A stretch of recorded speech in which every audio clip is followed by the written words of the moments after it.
All right, good evening, everyone. Late afternoon. Welcome to class. Excuse me. Um, Couple announcements before we get started today. I literally just posted an announcement in regards to we have a CPA exam event coming up next Monday, and if you see the flyer, you'll notice it's during this class time. So because of that, the event is much more important than one class. So next Monday we will not have class. I advise you, if you are at all interested in attending the event, we have some speakers, especially with the changes that are upcoming and how that affects you. You're kind of the bridge students to that to some extent. My advice is to attend. I'll be attending most likely. So it is from 5 to 6:15 next Monday night. You do have to RSVP to Betty Connor. Her email is in the flyer that was attached to the announcement. So if you have any interest in the CPA exam, which I assume most of you do, please try to attend. Uh, excuse me. All the information is in the flyer. So next Monday, because of that, we won't have class. I'll post reminders before that, but the event will be just as beneficial to class. So if you have questions in regarding the event or anything, obviously don't hesitate to reach out to me or to Betty Connor in regards to it. Any questions there while it's on top of mind? Also, I graded your exams. Well done, everyone. You can see your grades, right? I know they were hidden at one point. Yes, we can. Yes. Okay, perfect. So you should be able to see your grades. I will post solutions probably after class today, so you have that for your own review purposes. If you have questions on how your exam is graded, why an answer is what it is, obviously don't hesitate to reach out to me. But obviously take a look at the solutions first just to see if you can answer your own question. But if not, obviously don't hesitate to reach out to me. But again, overall, well done. The average was a high B.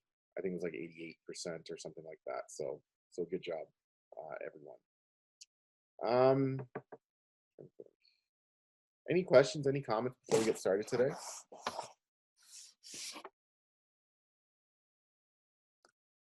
All right. So you can't see that there. Now you can see it.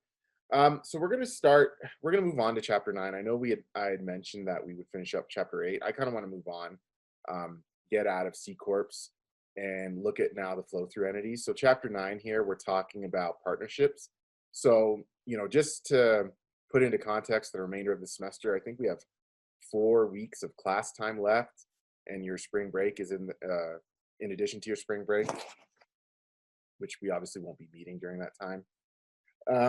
So the next 2 chapters cover partnerships, and then the last chapter covers S Corps. So we don't go too in depth on these because there's devoted classes to these. So I will try to touch on as much from each chapter as I can, focusing more on the partnerships. S Corps you get into much more in depth in later tax classes if you choose to take them. But we will definitely do an overview of both entity types. Excuse me. And now, kind of just in general, what we're doing here is we are moving away from this separate legal entity that is taxed and has to externally file a tax return, everything like that, what we discussed with the C Corp. And now we're getting into the flow through section of the course. So as I said, we're going to focus on partnerships these next 2 chapters, and then S Corps in the final chapter. But the commonality between the two is that the entity is not taxed. Remember here, these are flow through entities, so that income earned or allocated, however you want to put it, flows through to the owner. So in this chapter's case, the partner, and taxed at the partner level. So that illustrates one of the main advantages of a flow through entity versus what we discuss with a C Corp is there is no double taxation. Remember, income earned, I put earned in quotes there, earned at the partnership level is not taxed and then distributed and taxed again upon distribution. Instead, income earned by the flow through is essentially allocated to each, in this case, partner, and taxed at the partner level on a Schedule K of your on your individual 1040. Excuse me. Now, a couple of things that we are going to be aware of in this chapter, or we will discuss here, are these two different concepts, excuse me, the aggregate concept and the entity concept. And that kind of dictates, or it puts into context again, how we look at the taxation issues for partnerships at both the partnership level, which again, technically there isn't any tax at that level, and the partner level. And just keep these concepts in the back of your mind. They're in your notes here. But again, an entity approach treats tax partnerships as entities separate from their partners. We kind of, that entity approach was more applicable to a C corp scenario between the C corp and the shareholder. An entity approach assumes that essentially, excuse me, essentially the C corp is a separate legal entity from all its owners. And again, that's why it's taxed just like a citizen, like a human citizen that earns income is taxed. They have to follow the laws, they can enter into contracts, all those things. The assumption was we were using the entity approach. The aggregate approach, on the other hand, as it says here, treats tax partnerships as an aggregation of partners' separate interests in the assets and the liabilities of the partnership. Excuse me. Now, again, what that means is if I'm a partner in a partnership and I contribute some sort of property, and we'll talk about that contribution of property and the issues associated with that. The partnership doesn't have necessarily an ownership of that from a tax perspective. From a legal perspective, yes. But from a tax perspective, what that means is I don't just own one asset or whatever I contributed in that partnership. I own a percentage of every asset and every liability, depending on the capital structure and my capital and profit interests. But each partner owns a percentage of every asset and every liability that was contributed or incurred by that partnership. That's what we refer to as the aggregate approach. And what that means is that there is no separation between the partnership and the partner. Hence the reason why any distribution, any allocation, any income earned by that partnership is taxed only once, as it's allocated to each partner based off of their interests in the firm or in the partnership. So just keep that in mind. We're looking at this now more from the aggregate approach, where there is no separation between a partnership and their partners. Questions, comments there? And again, we'll revisit these throughout. And again, partnerships, another thing to note here, partnerships rather than the partners, making most tax elections represents the entity concept. So that's where the entity concept does come in play, that the partnership does elect certain tax elections that, again, we will reference throughout here. Now, as far as that formation, as well as acquisition of partnership interests, and we'll talk about each of these. Remember, first of all, what is a partnership interest? A partnership interest represents the bundle of economic rights granted to partners under the partnership agreement. And that's, a very simple statement, but is extremely important. And understanding each partner's interest can be quite complex.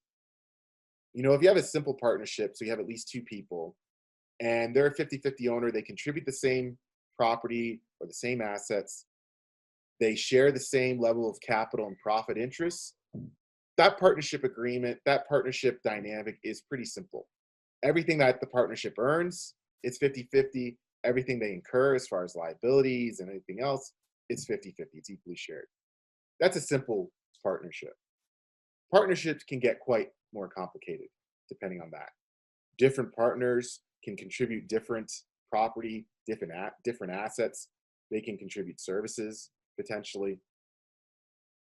As well, there's potential for partners to share in profits versus capital in different percentages.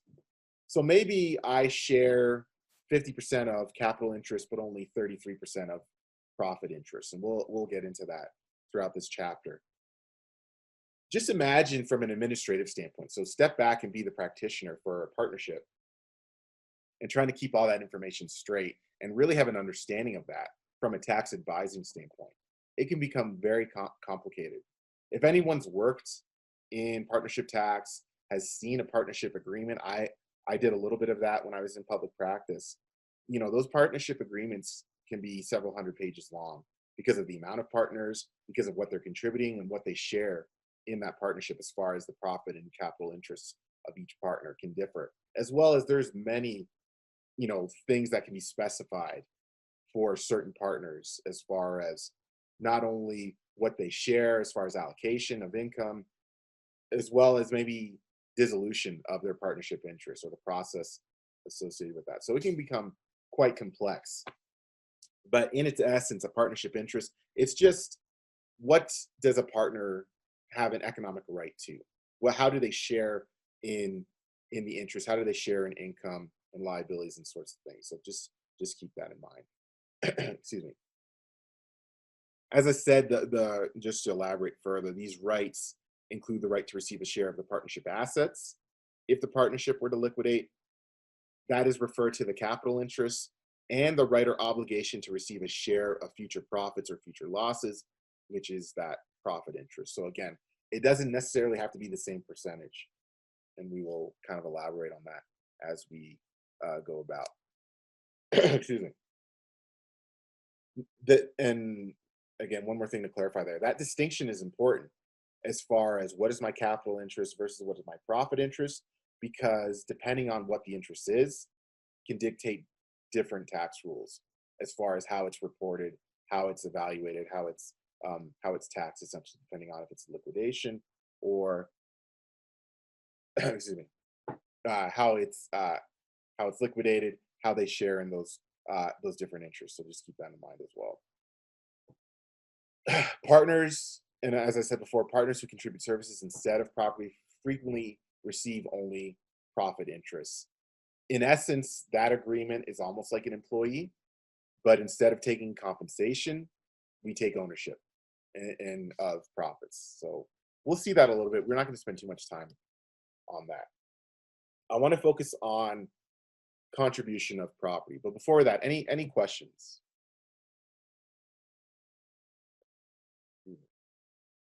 So again, we're looking at this from the perspective of forming a partnership or acquiring partnership interests. And generally the most common way for that to occur is through a contribution, whether it's cash or whether it's some other form of property. Generally, that's how we gain partnership interests, whether at formation or as the partnership is operating. Now, similar to what we discussed at the end of our C Corp discussion, you know, there is potential without subchapter K and legislation there that if I were to contribute property, I could have to recognize a gain, or I could potentially recognize a loss. Now, we talked about the reasons why Section 351 applied or why it was enacted for C Corp. Similar rationale for a partnership to not discourage formation of this business type.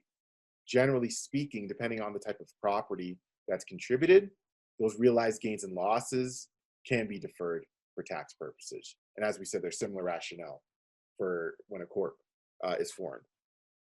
This follows that aggregate theory of partnership taxation. And what we mean, again, remember what we mean by that is there's essentially no difference between the partnership and the partners. So if I'm contributing assets to a newly formed partnership, under the aggregate theory, there's no difference between the partnership owning it technically or myself. My economic position has not changed. I haven't had this influx of resources because of this contribution. All that has changed is just legal title, essentially. And now I own a percent interest in that asset I contributed, but I also now own a percent interest in the other assets of the partnership. So from an economic standpoint, there hasn't been really an exchange of resources that occurred. So we are going to defer. We are going to defer um, any gain as well as any loss on that contribution. Excuse me. So again, gains and losses from the exchange of contributed property are either fully or partially deferred for tax purposes. There are some exceptions to that, similar to what we saw in the C Corp scenario when boot is involved. We will see similar scenarios like that later on in this chapter. And again, the only reason that this is allowed is because we don't want to have the partners on a newly formed partnership already have to owe tax on contribution.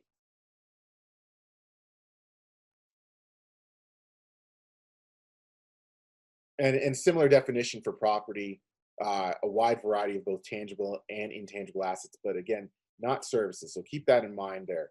If we're just contributing services, we generally, that is recognized on the partner's tax return immediately, and we'll see how that affects different issues, I should say, of partnership taxation. Excuse me.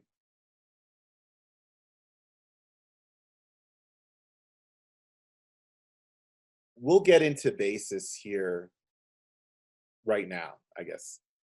So you're going to hear that this is an extremely important topic with respect to partnership taxation. It's this issue of partners basis. You might hear inside basis, outside basis. If you hear the word or the term inside basis, that refers to the partnership's basis in contributed property. So if I contribute building and it has an inside basis of $100,000, that means the partnership has a basis in that asset, in that property of 100,000. If you hear the term outside basis, then we are referring to the partner and his or her basis in their partnership interests.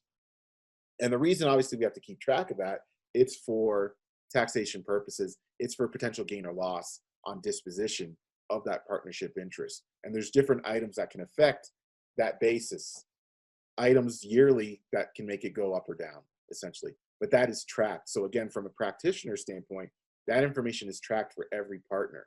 So you can understand how complex partnership taxation can get when there is a lot of different partners that share in different proportions capital and profit interests. So it's up to the practitioner to keep track of that information, because the partner is going to want to know at any point in time what is their basis in case they are trying to do any sort of tax planning, if they are looking at estate planning or they're looking at disposition of partnership interest. The starting point of that is this kind of partner's tax basis here. So as far as the initial basis, so again, we're assuming we're forming a partnership or we are acquiring interest in the partnership. Their initial basis when partnership doesn't have any debt, it's pretty self-explanatory. It's pretty logical. It's the sum of the tax basis of the property as well as any cash that we contributed. If there's any debt, that's going to reduce the basis there related to the contributed property.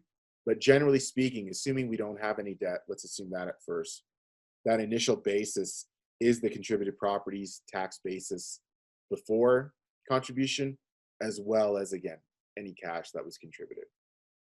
So for example, that building that in my hands had a tax basis of $100,000, let's assume I contribute that. There's no debt associated with it. And in addition, I contribute $75,000 in cash. Well, my basis in my partnership interests would be $175,000. That way, if I were to sell it, the gain or loss, I would compare the proceeds to my basis, my outside basis in the partnership, which would be that $175,000. So that's the basis for calculating gain or loss on disposition, on eventual disposition of that. Excuse me. If there is debt associated with that contributed property, each partner must include his or her share of that partnership debt in calculating the tax basis. Remember what I said earlier, that aggregate theory? Remember what that means is that not only now, if I'm contributing that building, and let's say it has a mortgage, I don't own that building anymore. I don't own 100% of that building. I own whatever my capital interest is in the partnership. So let's say I'm a third partner. So I own 33.333%.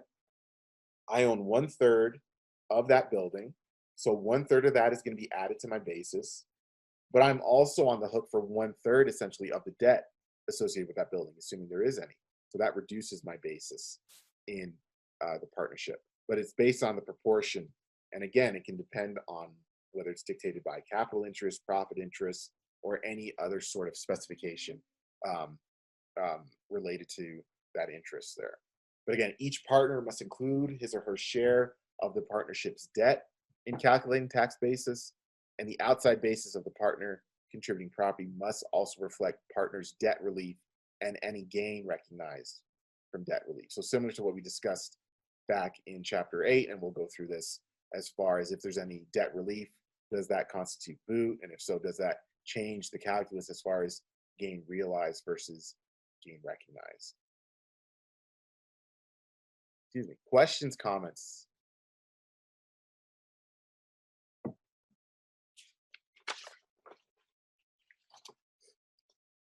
Now, one of the things you have to be aware of is if there is debt associated with the partnership, with the contributed property, you have to first determine whether it's recourse or non-recourse debt.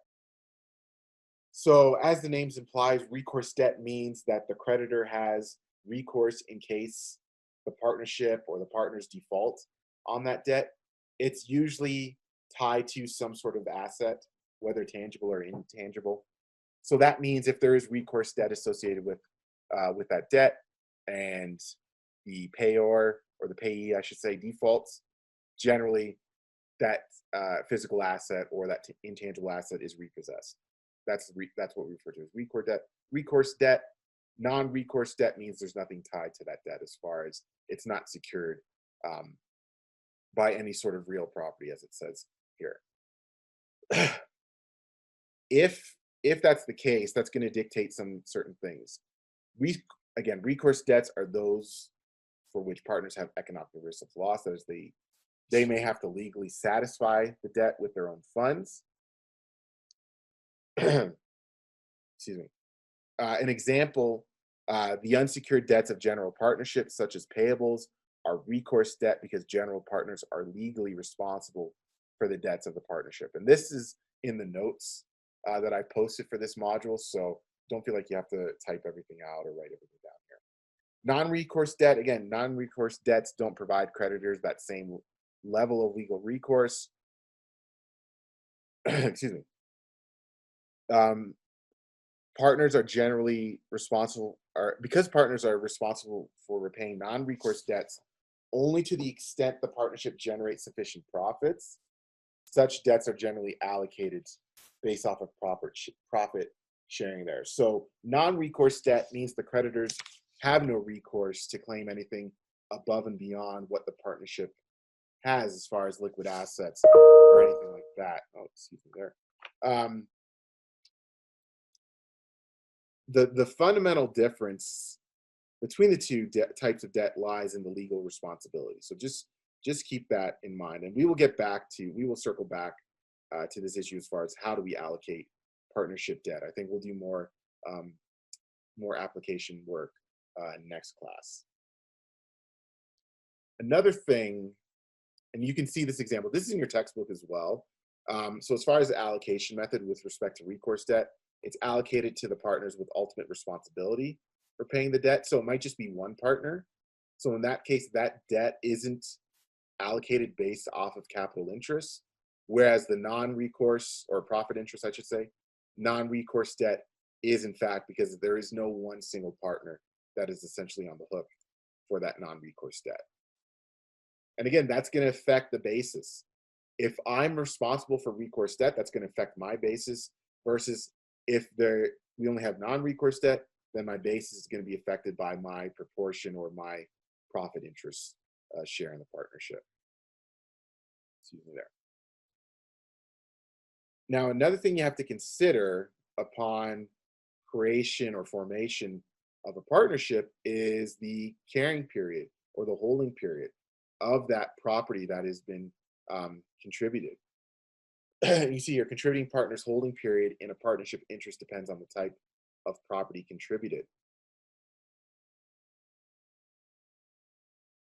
And the reason we care about this, well, why do you think we care about holding period? Why do we track that? Someone say why. Because nothing goes untracked. I don't know. Well, that is part of it. But it boils down to, because remember, there's different tax treatment. Because remember, who's getting taxed ultimately? It's the individual, it's the partner. So individual tax rules apply here. And if a partnership was to dispose of an asset and dispose of it, let's say for more than the basis of the asset, well, depending on how long that holding period was, will dictate whether this is a short-term capital gain, which is essentially ordinary income, or a long-term capital gain. So the capital gain rules apply in that scenario. And you can get very different, obviously you can calculate very different tax liabilities depending on that holding period. So we have to be aware of that. Generally speaking, the contributing partner's tax basis, as well as that holding period, carries over to the partnership. So it's not like it starts from scratch. If I contribute that building, let's say I own that building for 5 years, and then I contribute it to the partnership today, it doesn't restart the clock, essentially, is what I'm getting at there. So in other words, if the partnership was to dispose of the asset, now there's some other things that could come into play there, but let's assume everything is on the up and up. If the partnership was to dispose of the asset today, any gain on that would be allocated and recognized on the individual's or the partner's returns as a long-term capital gain. So capital gain rules would apply there. So the preferential rate potentially would apply there, assuming there's no capital losses. Excuse me. Other questions, other comments so far?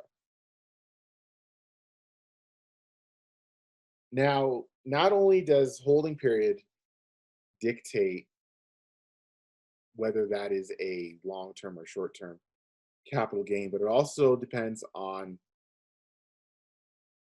whether essentially, I'm losing the word here, how that asset was used in operations of the partnership. If it was used in an operating manner, or was it used or held as almost an investment property, that's going to dictate as well how we calculate, how we tax the disposition of that asset. And again, we'll talk about that a little bit later on in this chapter. Contribution of services, we talked about. Generally speaking, if someone is contributing only services, then generally they're going to only have a profit interest in the firm. They're not contributing any capital assets in that venture from a tax perspective. Generally, they're going to only have a profit interest in that scenario. And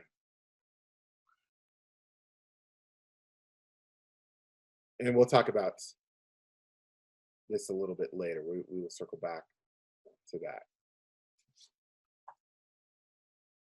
So let us go to the book. And I kind of want to hear from everyone, or some of you, who are the brave souls here. We're gonna go through some questions together, and we'll talk these through. First one I want to go is basically number one. Number one here says, what is a flow-through entity, and what effect does this designation have on how business entities and their owners are taxed? So how would you describe that? Or if you have questions that need to be clarified, this is the time.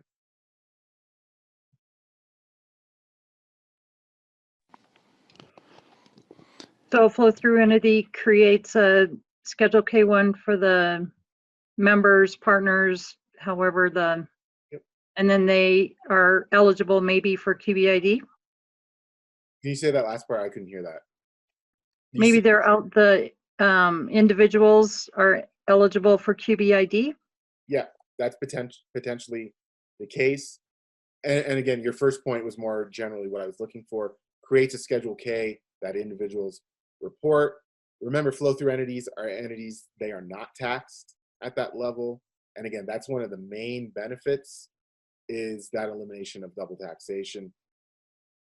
The income earned and deductions allowed are passed. Again, they flow through to each partner. And again, they provide a mechanism where it's taxed only once. This was more of an advantage, again, before the tax cuts for corporations. We will see next year, there's information in that infrastructure plan as far as an potential increase for the corporate tax rate. Currently, I'm hearing it being raised to 28%, but as well, it could be negotiated down to 25%. So we will see. That will obviously change some of the economics associated with, or the factors associated with deciding whether to form as a C Corp versus a flow through. But generally speaking, if that corporate rate increases, it creates a larger incentive for a flow through mechanism as opposed to how it's currently constructed. Second question there, what types of businesses are taxed as flow through entities? I didn't explicitly say this, but generally partnerships and S Corps. Partnerships consist of general partnerships, limited partnerships, as well as LLCs. S Corps are what they are. They're taxed under Subchapter S. Partnerships, just keep in mind they are taxed under Subchapter K, hence the Schedule K that is added to an individual's return if they're a partner and they're receiving, or they're a partner, I guess. That's the end of that. Excuse me.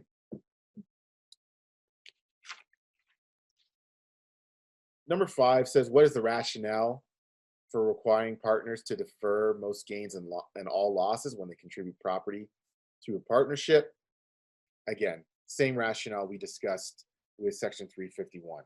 It's not to discourage the formation of a partnership, especially with the deferral of gain, as well as also, why would they defer losses? Don't people want to recognize losses, especially paper losses?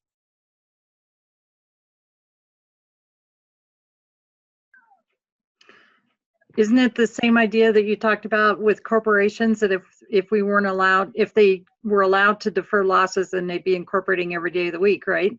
Exactly. If I had losses in assets that I didn't think were going to appreciate, and the only way but I still wanted to hold on to them for whatever reason, and the only way I could recognize the losses by selling it or starting a fictitious, whether it's a C Corp or a corp or a partnership, then like you said, we would be doing it every day of the week. There would be 10 times as many registered partnerships, or that's probably being conservative. There'd be many more registered partnerships than there are now. And the vast majority of them would just be for loss purposes, essentially, for recognition of loss purposes. So you get the benefit of the loss, especially if I have capital gains this year, while still owning the asset through this partnership. So obviously, to defer the gain is to make sure no one has to pay taxes on formation, but also to defer the loss, it's to ensure this is not exploited, essentially. Questions, comments there?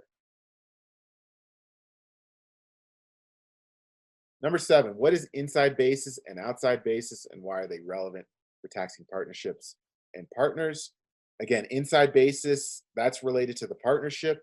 That's the partnership's basis in property, in the assets that the partnership holds. The outside basis, remember, that is the basis each partner has in the partnership. In other words, their contribution, what they own, or what the value essentially of it is, of their partnership interest, that is relevant for gain and loss calculation upon disposition of that partnership interest. Questions, comments so far?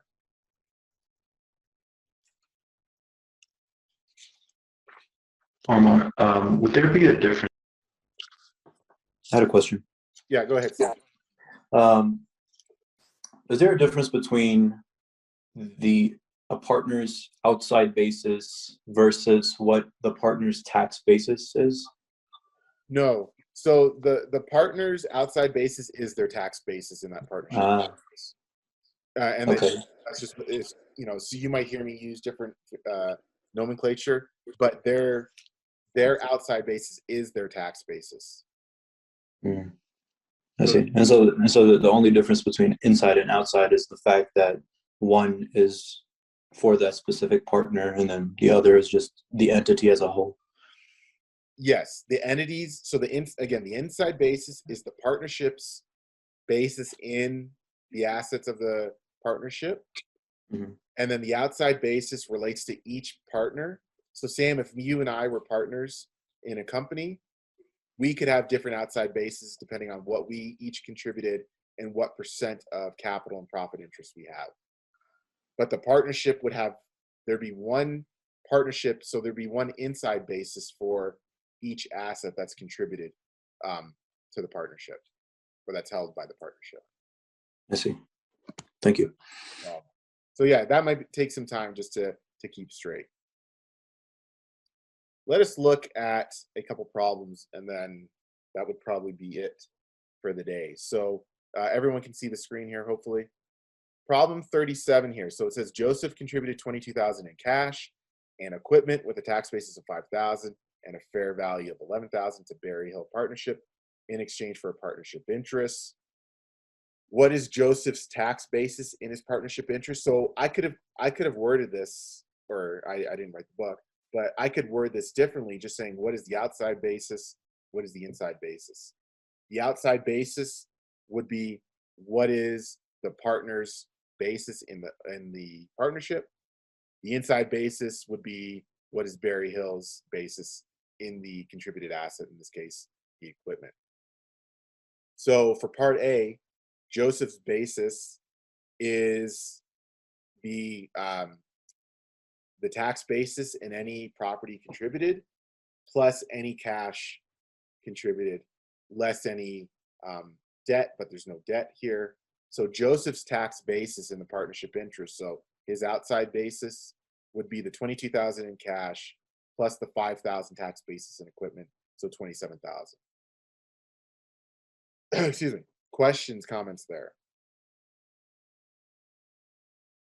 What about part B? What is Berry Hill's inside basis in the equipment?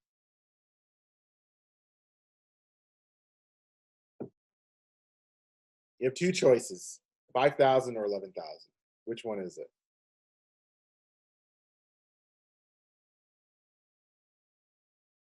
Sam, I'm going to pick on you since your square is highlighted still. So sorry about that.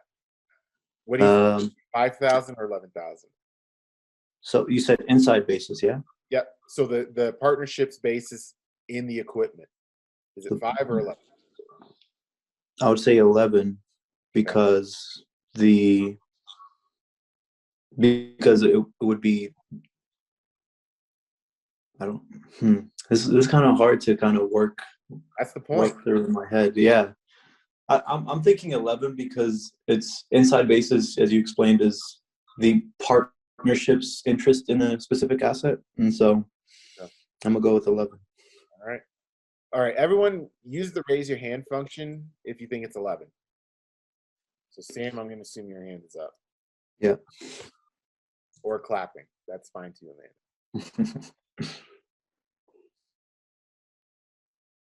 All right. Give you another second. Tyler says yes. Susan raised her hand. A lot more emojis or stuff here. So out of 12 students, I think we got 4. All right. Who wants to break it to them and why it's 5 and not 11? It'd be 5 because if they took it at 11 and then immediately sold it, there'd be no gain. But they have to take it at 5 because then if they sell it at 11, they'll capture that $6,000 gain. Exactly. Let's assume it was 11, and I'll walk through what Maxwell said. If Berry Hill got a carryover basis of 11,000, that means 6,000 in gain just kind of disappeared. And remember we talked about how upon contribution. So Sam, you embarrassed yourself, by the way. So sorry about that. But we said upon contribution, generally there's no gain or loss recognized. So Joseph wouldn't recognize this $6,000 built-in gain. And if Barry Hill got a carryover basis of 11,000 as opposed to 5, and as Maxwell said, let's say they sold the asset today for fair value of 11. Well, if their inside basis is 11 and they sell it for 11, there's no gain or loss recognized there as well. And now the asset is gone. And we've just avoided 6,000 in capital gains. That's why the carryover basis, as Catherine said, Barry Hill's inside basis is going to be the carryover basis, which is Joseph's tax basis of $5,000 here. That way, if Barry Hill were to sell the asset today, they have a basis of 5,000, they sell it for 11, they would recognize the 6,000. In other words, you got to remember, the IRS always wants to get their money. That's the whole point to this whole game we call tax. The IRS is going to want to get their money. So at the very least, if there's a transfer of title, essentially what's happening here, the IRS is missing out on 6,000 in gain. So they're going to make sure that they're going to get it at some point. And the way they do it in this scenario is that Barry Hill gets a carryover basis. There's no step up in basis. The only time that happens is at death. There's no step up in basis here because Joseph doesn't recognize gain. If for whatever reason, if Joseph did recognize gain on contribution of this asset, then Barry would get 11,000 in inside basis. But because Joseph doesn't recognize the gain, someone else is going to have to recognize it, and that's going to be Barry Hill at disposition, which is whenever they sell the asset. Questions, comments there?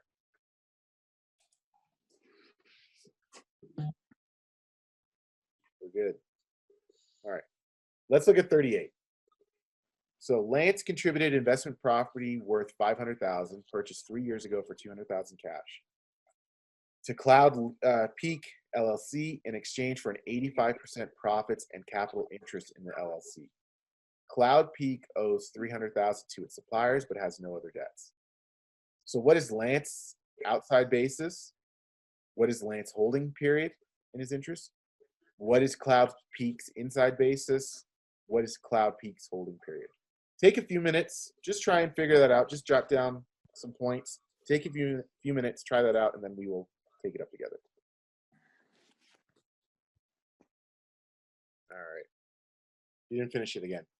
Not a big deal. So again, just to review, Lance contributed investment property worth $500,000, purchased 3 years ago for $200,000 cash, Cloud Peak LLC, in exchange for an 85% profits and capital interest in the LLC. Cloud Peak owes $300,000 to its suppliers, but has no other debts. So what do we think Lance's outside basis is? So his basis in the LLC.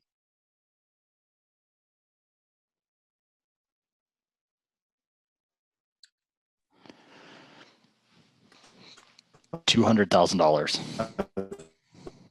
Sorry, you kind of broke up there, or stake rating? $200,000. That's part of it. But remember, now what does he own, essentially, or what is he responsible for? Not only he contributed the $200,000 cash, or purchased 3 years ago for $200,000 cash. That's his tax basis in the property. The $500,000 is kind of a red herring. The $500,000 is the fair market value. His basis in the asset is $200,000, so he owns a portion of that. Plus, there is debt here. Remember, there's $300,000 in debt, and now he has an 85% profit and capital capital interest in the LLC. So he is going to be apportioned or allocated, however you want to put it, 85% of that. So that's going to increase his basis as well. So the $200,000 cash plus his share of the debt, which is 85%, because generally speaking, these general debt obligations are treated as non-recourse debt. So that's something we'll keep in mind going forward. So Lance's profit sharing ratio is used to allocate his portion of that 300,000 to his basis. So that increases his basis by another 255,000. So his basis, so Lance's outside basis is the 200,000 plus the 255,000 of that debt. So for $455,000.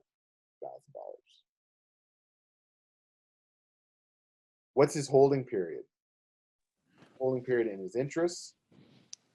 3 years. 3 years. It's going to carry over from the contributed property. Cloud Peaks, skipping to part D there. Cloud Peaks holding period is also going to be 3 years. What's Cloud Peaks basis in the contributed property? So part C here. Just the 200,000. Yep, that's it. So their tax basis, their inside basis in this investment property is 200,000. That way, if they were to sell it today for fair value of 500,000, that 300,000 in gain would be recognized. So that's why they get that carryover basis. There's no step up basis there. Questions, comments, concerns there?